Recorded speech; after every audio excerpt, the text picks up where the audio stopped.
Hey everyone, I'm Amy, and I'm going to share my story with you. No hiding anything. It all started when my mom passed away when I was born. My big brother, Patrick, was only 5 years old, and our dad couldn't handle the loss. He turned to drinking, which really hurt him. By the time I was 3, he was gone too. I don't remember any of this, but Patrick told me everything. Thankfully, our grandma stepped in to take care of us. We had enough money because of what Dad left behind, but Grandma's love was what really mattered to us. Patrick went off to college while I was still in middle school. We were so proud of him. Meanwhile, Grandma and I stayed together. She was my support through all the tough times. When I finished high school, it felt like the right time to leave home, even though it was hard to leave Grandma behind. College was a whirlwind of classes and new friends. Then, after I graduated, Grandma passed away. By this point, loss was something we were familiar with. Losing her felt like losing a part of myself, but Patrick and I supported each other. Patrick moved to another city for his job, and I found myself alone in our childhood home. After college, I felt a bit lost, like many people in their 20s, unsure of what to do next. I decided to use my design degree and got a job at a small boutique. At 20, my life didn't have the excitement that others my age seemed to have. No wild parties, no serious relationships, just the routine of work and home, and I was okay with that. But everything changed when I met Henry on a rainy day. A blonde guy with ocean blue eyes came into our boutique, soaking wet and trying to dry off. "Hey, how can I help you?" I asked. "Well, first off, I'm sorry about this wet mess," he said. "Can I get a towel, please?" "Of course, I'll see if I have something in the back to help you dry off," I replied. "Thanks. Actually, I'm here to pick up something for my sister, Julie. It's her birthday today. Do you think she likes patterns or something simple yet stunning?" "Definitely patterns. She loves to stand out," I said. "In that case, we have some gorgeous floral prints that I think she'll love," I suggested. It took us nearly 50 minutes to find the perfect dress for Henry's sister. We looked through racks of vibrant patterns and bold styles, sharing our thoughts and laughing along the way. I rang up the purchase at the register, and Henry leaned in a bit, his voice low and a bit nervous. "Hey, Amy, I was wondering if, maybe you'd like to grab a coffee with me sometime." "Oh, sure, I'd love to," I replied. "Great. Can I get your number so we can figure out a time?" "Of course. Here you go," I said as I handed him my number. And that's how I met Henry, who almost became my husband. Going out for coffee with a stranger was probably the boldest thing I had ever done at that point, to be honest. But hey, Henry didn't turn out to be a serial killer, so that's a plus, right? After that first coffee, we started spending more time together. We got to know each other better, and I found out that we had a lot in common. Henry's life story was kind of like mine. He lost his mom when he was young, just like I did. His dad raised him and his sister, Julie, all by himself. Henry's dad was from Switzerland, and his mom was USA. They met, fell in love, and Henry's dad moved from Switzerland to the United States. Henry had a job in the corporate world and was doing well for himself, but what really impressed me was how kind-hearted he was. You could just tell from the way he acted and treated people. Our casual hangouts turned into something more serious. We would spend weekends together, sometimes at my place, just enjoying each other's company. Things were going pretty smoothly between us. Then 2 weekends, my brother Patrick was visiting, and Henry was also around. It felt like the right time, so I officially introduced Henry to Patrick as my boyfriend. "Hey, Henry. Finally, I get to meet the guy who's got my sister head over heels." "Nice to finally put a face to the name, Patrick. How's life treating you?" Henry replied. "Pretty good, man. Running my own little business keeps me busy. It feels like raising a baby sometimes, you know? I'd love to talk more about it, but it's good to know you're here keeping my baby sister company, Patrick said. Oh, come on, Patrick. I'm not a baby anymore. I'm 21, I said, rolling my eyes. All right. This house is really something. Thanks. Dad built it, but we didn't stay here much. We moved in with Grandma when we were kids. Amy filled you in, Patrick asked. Henry nodded, and we all laughed, feeling the warmth of family and the start of something new. I bet she did. Sorry about your loss, man. Thanks, no worries. So, Amy said you're working hard down at the office on the 25th floor? Yeah, just a regular desk job, nothing exciting. Hey, every job has its value. Let's raise a glass to that. Absolutely. Here's to hard work paying off. Cheers. Henry and Patrick got along really well, and seeing them bond made me really happy. Eventually, I asked Henry to move in with me. He was practically living with me already, so it just made sense. He officially moved out of his rented apartment and became my roommate. Henry was the sweetest guy. He did all sorts of little things to make our home feel cozy and special. For example, he would surprise me with breakfast in bed on lazy Sunday mornings, making my favorite pancakes with extra syrup just the way I liked them. He also left little love notes around the house for me to find. Sometimes I'd come home from work and find a cute message tucked into my bag or stuck to the fridge. It always made me smile and feel so loved. It wasn't just the big gestures that made Henry special, it was the little things too. He would always hold my hand when we were out walking or give me a warm hug when I was feeling down. He was always there for me, through the good times and the bad, and I couldn't imagine my life without him. We had been together for 3 years. Time sure flies by. Then the day came when I finally got to meet Julie face to face. She had flown in from Switzerland and was planning to stay here for a while. We had spoken on the phone before, but she didn't seem very friendly during those calls. But hey, phone conversations can be awkward. She wanted to meet Henry, so I made sure to be prepared. Henry assured me that Julie was much nicer in person and told me not to worry. When Julie arrived, I tried to stay calm and greeted her with a friendly smile. She started speaking to Henry in Romansh, and I must have looked completely lost. Henry noticed and said, Julie, remember Amy's here too. She doesn't speak any Romansh. Oh my gosh, I'm so sorry, Amy. It's nice to finally meet you in person, Julie said, smiling. I was just telling Henry how it took me a long time to find your house. It's beautiful, though. No problem at all, Julie. I'm sorry I couldn't understand you earlier. It's okay. So, Henry, you and Amy, huh? This is the longest relationship my brother has ever been in. You must be really special. Well, what can I say? She really is. That night, with Julie and Henry chatting away in Romansh, I felt completely out of place. It was like I didn't belong. That's when I decided I needed to learn Romansh to fit in better with Henry's family.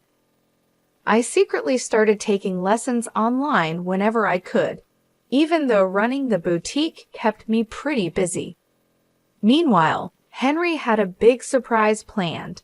He was going to propose after we had been together for more than 3 years. He felt it was time. So he took me to the beach one day where he had also invited Julie, Patrick, and a few other close friends. He even asked Patrick for his blessing and promised to take care of me forever. It was a really special moment that made me so happy. After I said yes to the proposal, we jumped right into planning our wedding. We decided to get married in just 2 months. Some people might think it's a bit soon, but we both wanted a winter wedding, so we went for it. Planning the wedding was both exciting and overwhelming. From picking the perfect venue to figuring out the guest list and all the little details in between, there was a lot to think about. But with Henry's help, I finally did it. Learning Romansh was a bit tricky. I had tried a bit of Italian in high school, but Romansh felt like a whole new challenge. Still, I was starting to get the hang of it, even though I knew I had a long way to go. I kept my Romansh lessons a secret from everyone except Patrick. "So, my little sis is finally getting married, huh?" Patrick said. "Yep, she sure is," I replied. "I wish Mom and Dad were here to see this day. They would have been so proud of you and the choices you've made." "Yeah, I know they would have been, but I'm grateful you're still here, Patrick. I couldn't have done this without you." "Hey, Amy, remember when I used to beat you at basketball?" "Oh yeah, how could I forget?" I laughed. "Well, look at us now. You're winning in the game of love. Just a couple more weeks, huh? Oh, by the way, how's the Romansh coming along?" "Actually, not too bad," I said with a smile. "I haven't told Henry yet. I'm planning to surprise him with a speech in Romansh at the wedding." "Look at you, going all out for love," Patrick teased. "You know me," I replied with a grin. "But seriously, Henry's a great guy. We've had a few talks, and I'm confident he'll take good care of you." "Hey, why are you getting close to my husband behind my back?" I joked. All right, I'm hanging up now. Goodbye," Patrick laughed. Fast forward to 4 days before the wedding, and I was buried in chaos, doing last-minute checks to make sure everything was perfect. Henry was right there with me, helping out. Suddenly, the doorbell rang. Henry said he'd get it and left for a moment. He came back with Julie. "Hey, Julie, I didn't expect to see you here," I said, surprised. "I'm here for Henry," Julie replied. "Why, honey, it's 4 days before the wedding. Our dad is flying in tonight, and you know the groom can't be with the bride the night before the wedding, right?" "Oh, right. I almost forgot about that," Henry said, a bit flustered. "I'll go pack my bag while you and Amy have some coffee." "Sure thing," Julie said, smiling. Henry ran upstairs while I made coffee for Julie and me. "So, Amy, I just wanted to say I'm sorry if I've seemed cold or distant. Honestly, I'm really happy you're joining our family now," Julie said. "Oh no, Julie, you haven't been cold. Don't worry about it," I replied. "Come on, don't be too polite. I know I can be a bit intense sometimes." "It's just that I'm really protective of my brother," Julie admitted. "I completely understand. My brother, Patrick, is the same way," I said, nodding. "Anyway, Dad is excited to see you both too. I'm so glad he can make it." After Julie and Henry left, I was alone in the house. It was still the afternoon, so I decided to take a nap. I headed to the couch to watch my favorite show and hopefully drift off to sleep. As I was getting comfortable, I noticed that Julie had left her glasses behind. I thought about texting her, but I remembered I needed to go near her apartment to check in with the florist, so I decided to drop off the glasses myself. After a 5-hour nap, I put on some joggers, grabbed my car keys, and headed straight to the florist. I checked on the beautiful flower decorations and admired the wonderful work the florist was doing. I made my way to Julie's apartment and rang the doorbell, but it didn't work, probably because it was broken. So I tried opening the door, and it swung open easily. To my surprise, Julie and Henry were not there. Instead, I heard voices speaking Romansh coming from the balcony. By now, I had become pretty good at understanding Romansh, so I listened in on their conversation. Their accents were strong, but I managed to understand most of what they were saying. Here's what I could make out from their conversation. "Finally, we have her right where we want her. The fish is in the net." "Calling her a fish? That's harsh, Julie. And using her while her brother is supposedly dying is just wrong." "Well, it's not certain if her brother is really dying. And even if he is, do you think all that inheritance is too much for a simple girl like Amy? She has her dad's house, her grandma's house, and her brother's business. She's not capable of running a business with half a brain. That's where I come in. You know, I always wondered why you liked her. She's just a sad, lonely orphan with a boring life. But now I see your plan. We could do great things with all that money. And remember, divorce is always an option. I had doubts about the situation, but when her brother called me to talk about his kidney issues, I became more convinced than ever. You're quite the cunning one, aren't you? Listen, Julie, this money could be a game changer for us. Our dead-end corporate jobs won't get us anywhere, but this inheritance could be our ticket to something big. I promise I'll support you if things work out the way I hope. Well, I'm not complaining anymore, Julie replied. Suddenly, Julie turned and walked into the room, her face changing to one of surprise when she saw me. Oh my goodness, what are you doing here, Amy? We didn't expect to see you. Henry, come inside. Amy's here to see you, she said, trying to sound cheerful. Henry walked in and shared a quick look with Julie before starting his act. Amy, how long have you been here? He asked, trying to sound casual. I just got here, but I really need to go. I just came to drop off your glasses. Julie, I said, feeling my heart racing. I handed Julie her glasses, but she could feel my hand shaking. She looked at me with concern. Hey, why do you look so pale? Is everything okay? You seem like you're about to cry, she asked. Well, the florist messed up one of the arrangements, and I think I should go back and make sure it's being fixed properly, I said, trying to find an excuse. Oh, do you want me to come with you? She offered. No, your dad's coming tonight. You should stay home and help your sister Julie with dinner or something. Are you sure? Yeah, I'm sure. Okay, bye. Drive safe, Henry said. Leaving Julie's apartment building, my eyes were filled with tears. I didn't try to hide them as I walked past curious strangers on the street. All I could think about was what I had just overheard. The words kept echoing in my mind. How could Henry, the man I loved, talk about me in such a cruel way? And my brother's health, what about that? It was too much to handle. When I reached my car, the tears flowed freely.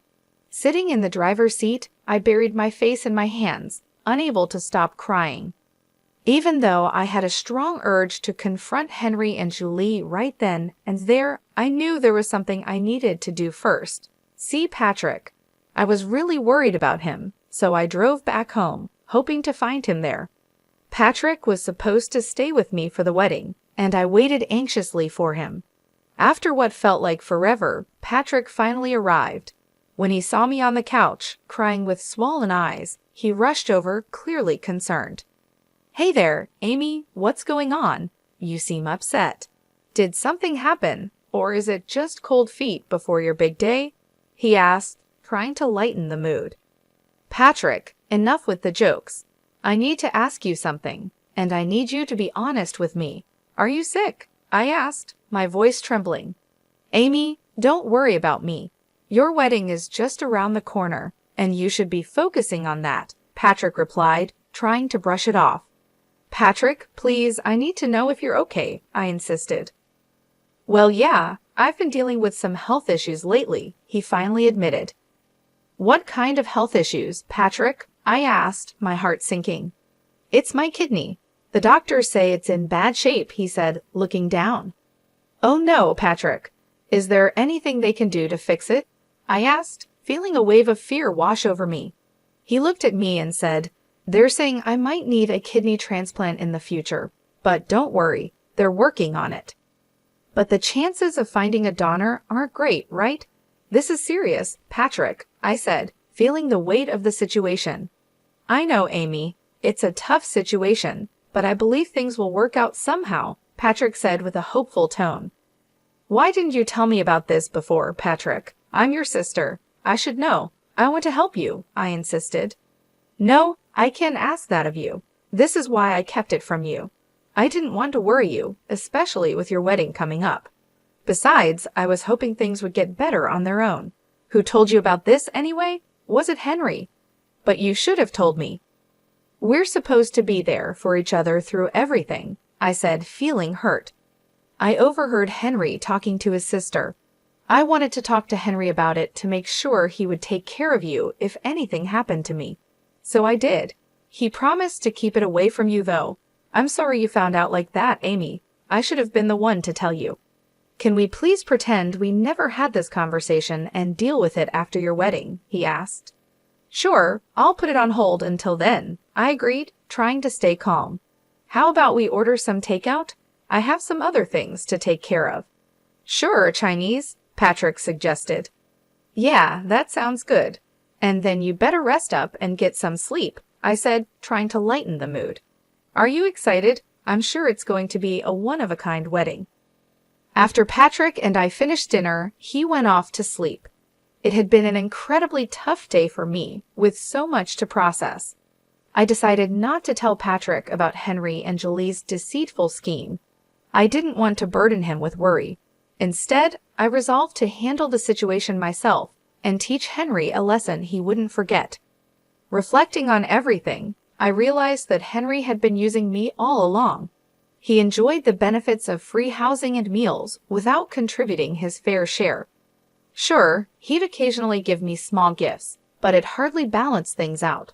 I had become his safety net, making sure his life was comfortable without any financial worries. It was a bitter pill to swallow, especially considering the love I had for him. Hearing Henry talk about my brother's health like it was no big deal made me furious.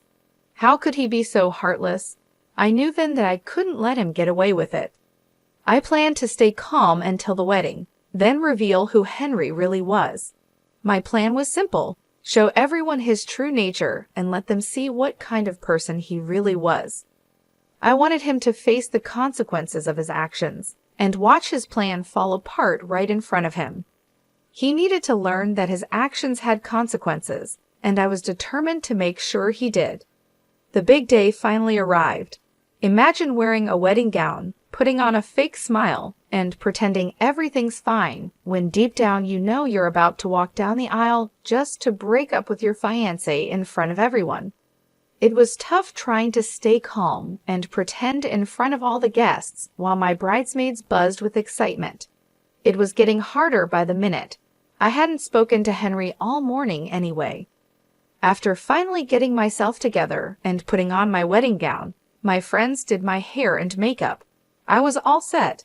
One of my bridesmaids brought out a bottle of champagne to celebrate, but I wasn't in the mood. There was still time before the bride and groom's first look, or should I say the last one.